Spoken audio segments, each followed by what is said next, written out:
বাজারে মসজিদ আছে নি? হ্যাঁ, কত দেন ইমাম সাহেবের বেতন? কই ইমাম সাহেব কই বাজারে? আপনি গেছে হুজুরে? হুজুর ইমাম না খতিব? শুধু জুমা না 5 ওয়াক্ত সহ পড়া? কিছু পড়ায়? কত দেন বলেন, আজকে সামনাসামনি বলেন কত দেন? দেখছেন? আপনারা বলেন আমরা জানি না। হয়তো অনেকে মনে করতেছেন যেটা আমাদের জন্য গর্বের, যে আমাদের হুজুরদেরকে কয় টাকা দেয় এটা আমরা খবরও নেই না। কোনোদিন খবর নিয়েছেন? বলেন কোনোদিন খবর নিয়েছেন? আমি ওনার সামনে বলতেছি না, আজকে হুজুর না থাকলে আমি বলতাম এটা। কোনদিন তার হাতের মধ্যে 500 টাকা মোহাব্বত করে দিয়ে বলেছেন হুজুর এটা দিয়ে আপনি আজকে বাজার করবেন আলাদা আলাদা 1000 টাকা হাতের মধ্যে দিয়ে কোনদিন বলেছেন হুজুর এটা আমি মোহাব্বত করে আপনাকে দিলাম, দেন তো হুজুরের দাওয়াত করে নিয়ে? কথা বলেন না কেন? সব উল্টাপাল্টা চলতেছে। কোনদিন তাকে খবর নিয়েছেন হুজুর আপনি তো আমাদেরকে চমৎকার করে নামাজ পড়ান, আপনি এর পাশাপাশি যা করেন সেটা দিয়ে আপনার জীবন চলে কিনা? এদেশের কত মসজিদের ইমাম অবহেলিত, কি কথা বলেন না কেন? এদেশের কত মসজিদের ইমাম অবহেলিত। 2000, 3000, 4000 টাকা করে হুজুরদের সম্মানিত দেয়। আফসোস, এই জাতির জন্য আফসোস এটা। আবার অনেকে বলে হুজুর কোট টাকা লাগে নাকি? হুজুর কোট টাকা লাগে না, টাকা সব আপনাদের লাগবে। সারা জীবন আপনারা যা খাওয়ার সব খাবেন, হুজুররা সারা জীবন খালি রোজা রাখবে। হ্যাঁ, হুজুরকে খাওয়া দাওয়ার কিছু লাগবে। আলেমদের কাজ কি এটাই তো আমাদের সমাজের মানুষ জানে না। এই জন্য আলেমদেরকে বোঝা মনে করে। আপনারা বলেন না যে হুজুররা দেশটারে খাইল, হুজুররা দেশের বোঝা, হুজুররা আধুনিক পথের বাধা। হুজুরদের কাজ কি সমাজের মানুষ জানে না এটা। আচ্ছা ডাক্তারের কাজ কি বলেন তো?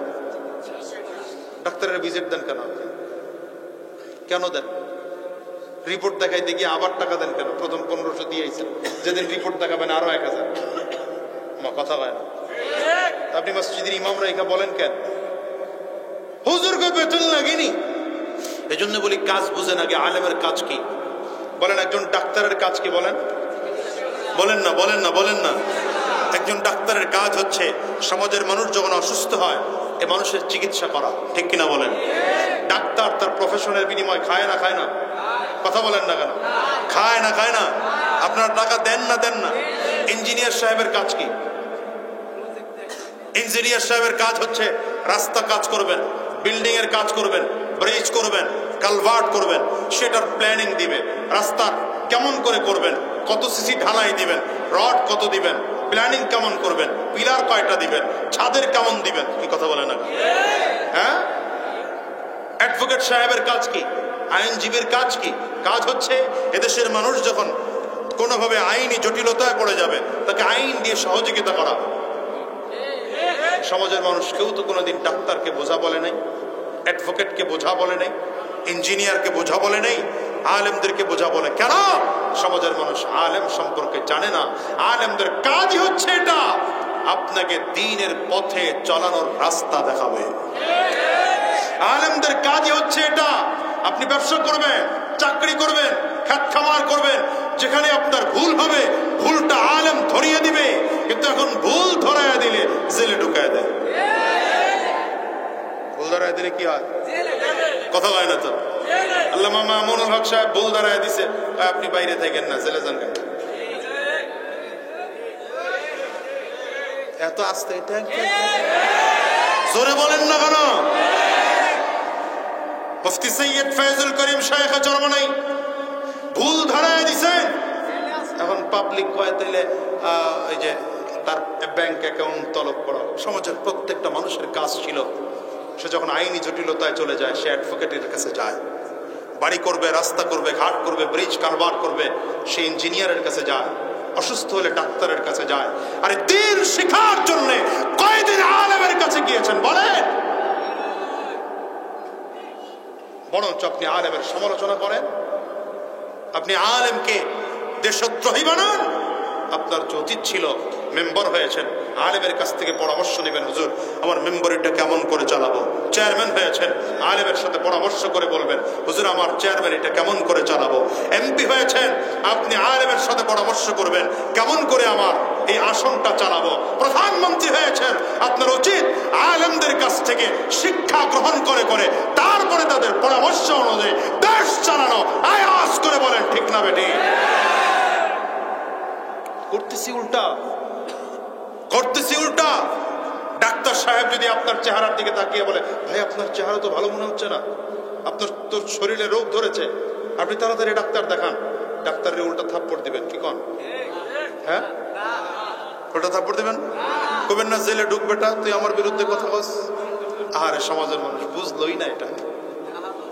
ডাক্তার সাহেবের কাছে আপনি গেলেন, ডাক্তার আপনাকে ইনজেকশন দিল, ব্যথা পেলেন, ফোড়া হয়েছে, এবার আপনাকে কেটে ছিঁড়ে রক্ত বের করে ব্যান্ডেজ করে দেওয়া হলো।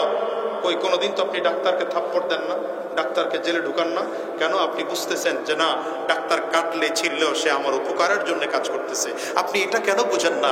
আলেম আপনাকে ধমক দেয়, আলেম আপনার বিরুদ্ধে কথা বললেও সে আপনার বিরোধী নয়, আপনাকে নিয়ে আলেম একসাথে জান্নাতে থাকতে চায়।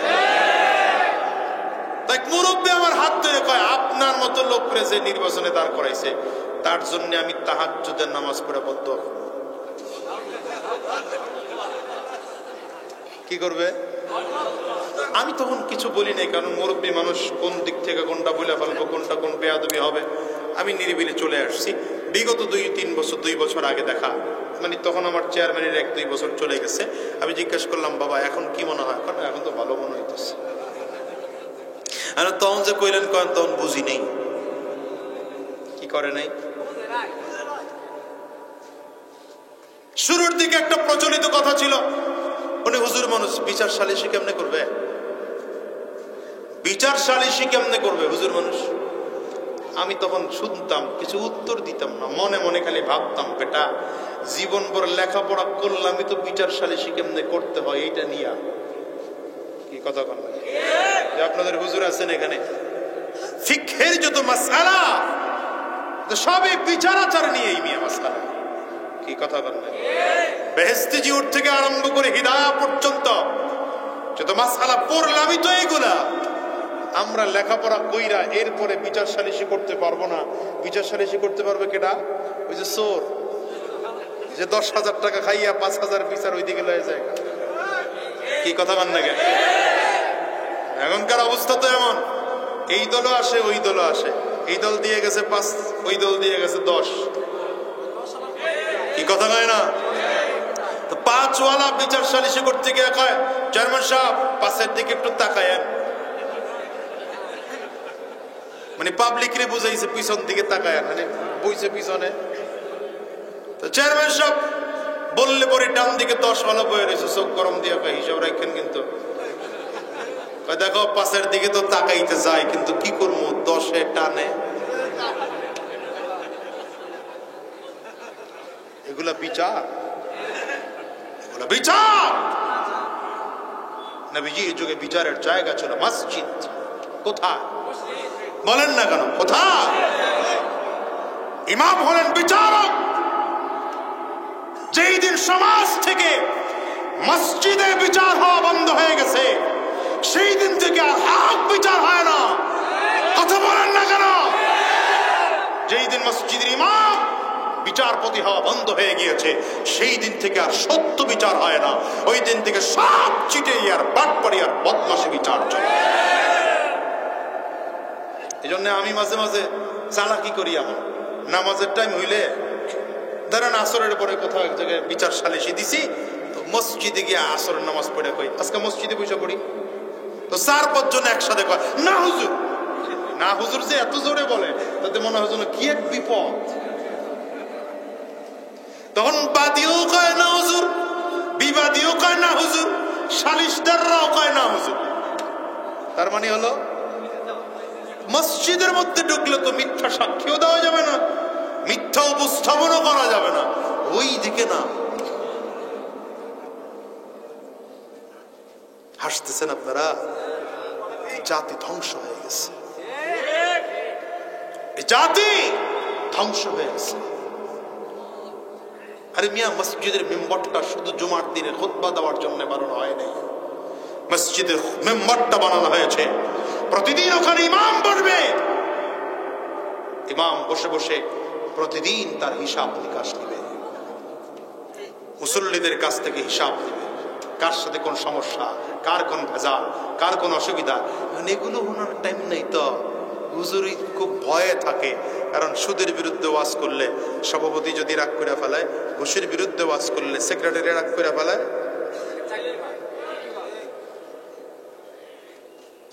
আপনারা রাগ করেন বাবা, তারপরেও বলি এটা। এই জন্য বলি, দুনিয়ার শাসন তো বহুত দেখছেন, 53 বছর দেখছেন না? কথা কন না কেন? এই দলের শাসন, ওই দলের শাসন, এইটা ওইটা বহুত কিছু দেখছেন। এবার সব বাদ দেন, বাদ দিয়ে বলেন যে এবার আমরা কোরআনই শাসন দেখতে চাই। পারবেন না? চেহারা দেখে মনে হয়। এবার সব বাদ দিয়ে বলবেন আর কোন ব্যক্তির শাসন নয়, কোরআনের শাসন দেখতে চাই। বলেন কিসের শাসন দেখতে চাই? পারবেন? বলতে পারবেন ইনশাআল্লাহ? যদি কোরআনের জন্য আবার রাজপথে নামতে হয়, রাজপথে নামবো। রক্ত যদি দিতে হয় রক্ত দেব, জীবনটাও যদি দিতে হয়। তৈয়ার আছো কারা কারা? দুই হাত উঁচু করে আল্লাহকে দেখাও।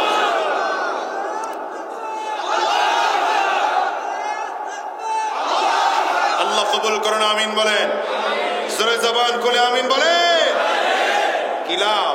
হুজুররা আসলে লাভ কি? হুজুররা দরকার নাই, কোরআন আসলে ক্ষমতায়। কোরআন ক্ষমতায় আসলে লাভ হবে কি জানেন? সর্বপ্রথম বাংলাদেশ থেকে বৈষম্য দূর হয়ে যাবে। এ বাংলাদেশ চুরি থাকবে না, এ বাংলাদেশে ডাকাত থাকবে না। কারণ তখন মেম্বার চুরি করলে মেম্বারেরও হাত কাটা হবে, চেয়ারম্যান চুরি করলে চেয়ারম্যানের হাতও কাটা হবে, এমপি চুরি করলে এমপির হাতও কাটা হবে, প্রধানমন্ত্রী চুরি করলে তার হাতও কাটা হবে। আমি এই জন্য বলেছিলাম বাংলাদেশে কিচ্ছু লাগবে না, শুধু একটা আইন পাস করেন, এক আইন পাস করেন যে দেশের জনপ্রতিনিধিরা যদি সরকারের সম্পদ চুরি করে তাকে বাইতুল মুকাররম জাতীয় মসজিদে নামাজের পরে, জুমার নামাজের পরে হাজারো মিডিয়ার উপস্থিতিতে, লক্ষ জনতার উপস্থিতিতে হাত কেটে দেওয়া। একটা আইন শুধু পাস করেন, দেশের কত মেম্বারের হাত কাটা হইতো, কত চেয়ারম্যানের হাত কাটা হইতো মিয়া। কি কথা বল? একটা চেয়ারম্যানের হাত কাটেন, বাকিগুলা দেখবেন অটোমেটিক ভালো হয়েছে। আমি আমার জায়গা থেকে বলতেছি, আমি আমার জায়গা থেকে বলতেছি। হ্যাঁ, কেন বললাম জানেন? বললাম এই জন্যে, সরকার থেকে বেতন দেয় কয় টাকা আম করে, কিন্তু এত লাখ লাখ কোটি কোটি টাকার মালিক চেয়ারম্যান মেম্বার হয় কোত্থেকে? সরকার থেকে বেতন হলো মাত্র 4,500। কত? চেয়ারম্যানের। আমার আমার মেম্বারের হলো 3600। আপনি জানেন না, আমি নিজে উঠাই 4,500। আর ইউনিয়ন পরিষদ থেকে চাইলে আর 5,000 টাকা নিতে পারে, 5,500 টাকা, টোটাল 10 নিতে পারে। চেয়ারম্যান মেম্বার নিতে পারে 7। ওই 3600 মেম্বারের, তাও 3600 মেম্বার না, মহিলা মেম্বারের, মেম্বারের 3500। আচ্ছা ধরে নেন 10,000। কত হইল? 10,000। একটু বাড়াইছি, মানে একটু কমাইছে, আমি বাড়াইলাম আর কি। তো 10,000 টাকাই ধরলাম একজন চেয়ারম্যান সে বেতন নিতে পারে। তাহলে 5 বছরে কত হয়? কোন না? হায় হায়, হিসাবই জানেন না। 5 বছরে কত হয়? 5 12 60। কয় লাখ? 2 কোটি টাকা চেয়ারম্যান ইলেকশনে খরচ হইল। কি দিয়ে উঠায়? কথা কন না কেন? জোরে বলেন না কেন? এইগুলাই করবেন আর হুজুর করে বলবেন হুজুর জীবনেও রাজনীতিতে আইসেন না, এটা ভালো জায়গা না। তো খারাপ জায়গার লোকরাই বারবার থাকবে, বারবার চোরেরাই আসবে, বারবার ডাকাতরাই আসবে, এটাই আপনারা চান? কি কথা বলেন না কেন? আমাকে শুধু একটা প্রশ্নের উত্তর দেন, রাজনীতির এই নোংরা জায়গাটাই থাকবে না ভালো হবে? কারা ভালো করবে? যারা ভালো, যারা ভালো এমন লোক না আসলে ভালো হবে? কি কথা বলেন না? ঘর তো খারাপ না, কিন্তু চোর থাকে, এই জন্য চোরের ঘর। কথা বলে ঘর, ঘর কি খারাপ? চোর যদি ঘর বিক্রি করে ফেলে, মনে করেন কোন কারণে ঘরটা আলেম কিনছে, তাহলে পরের দিন থেকে বলবে এটা হুজুরের ঘর। রাজনীতি তো খারাপ না, রাজনীতি কি না খারাপ না, রাজনীতির মধ্যে চোর ঢুকেছে, ডাকাত ঢুকেছে, গুন্ডা ঢুকেছে। কথা জোরে বলেন না কেন? রাজনীতির মধ্যে বদমাশ ঢুকেছে, এজন্য রাজনীতি খারাপ হয়ে গিয়েছে। রাজনীতির মধ্যে যদি চরিত্রবান ঢুকে, দিনদার ঢুকে, আল্লাহ ওয়ালা মানুষ ঢুকে, তো রাজনীতি ভালো হয়ে যাবে।